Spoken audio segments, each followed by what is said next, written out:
Good morning. So I listened to a really interesting live stream this morning, and it actually had content, and it was an intelligent person, and I'm sort of doing unsolicited advice. Um, and I probably would have to do at least 5 or 6 videos to touch upon what I feel like I would like to say. Because it would be like just long and monotonous and run on.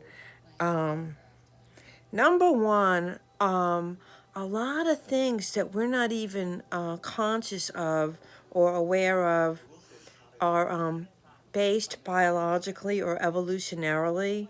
And when you deny them, you are kind of, it's like you're trying to swim against the stream. Or imagine driving down a one-way street in the wrong direction.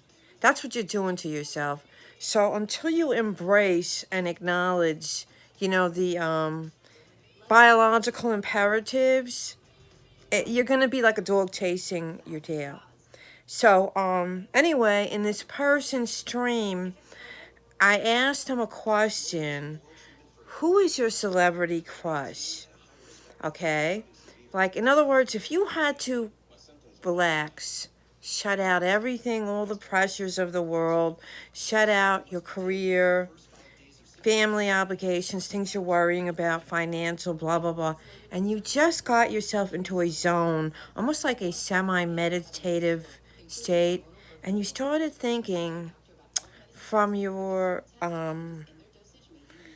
like a primitive part of your brain and your body of what the perfect partner would just visually look like. And age appropriate, of course, if you're an older person. And you need to think about sort of a guideline or a template of what you feel you would be physically attracted to. Because how can you look for something and find it if you don't really know what you're looking for?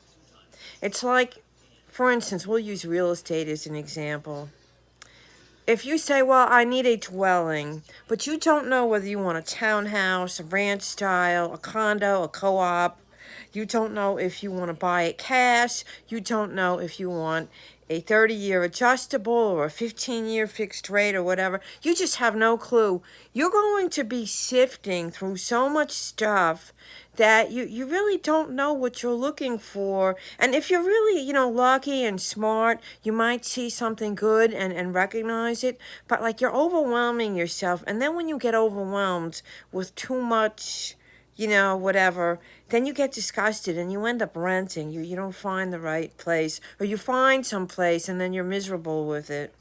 So number one, you need to calm yourself down, clear out your mind, and just think of what you would be looking for as far as physicality.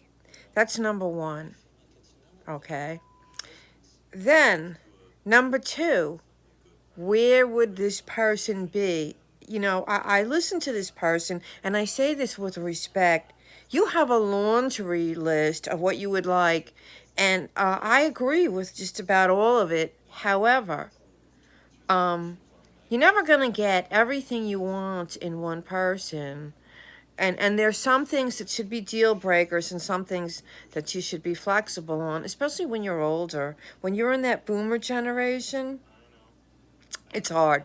It really is hard. I mean, I have a lot I could say on this topic.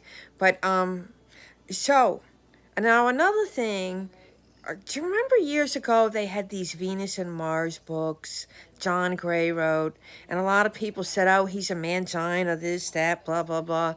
Do you know that really what he says is based on evolutionary biology and evolutionary psychology, and for the most part, it still holds true today?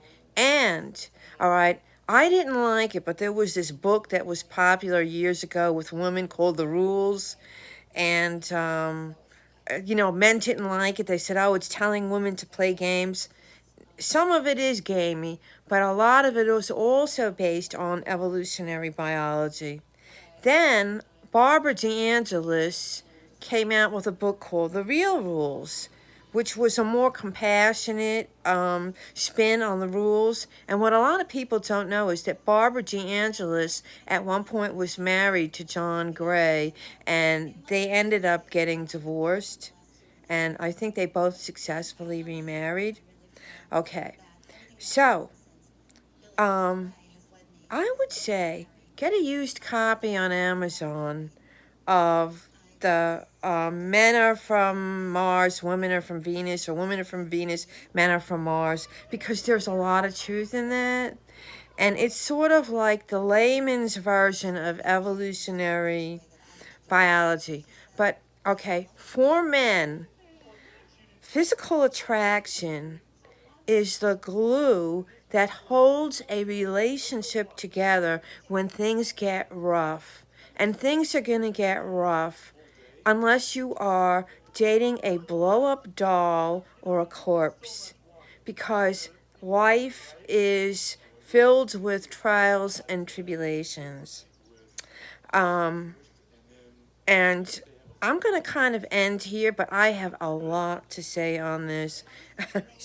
I hate to admit that I'm an expert on some things. Like, I did online dating a lot over the years, and a lot of my friends did, and we learned a lot of things. And the ones that learned and applied it ended up successfully happy in a new relationship after their divorce. So anyway, everybody, have a great day, and I really enjoy seeing content and topics, even if you're talking about a situation in your life, rather than stupid lies and stupid gossip.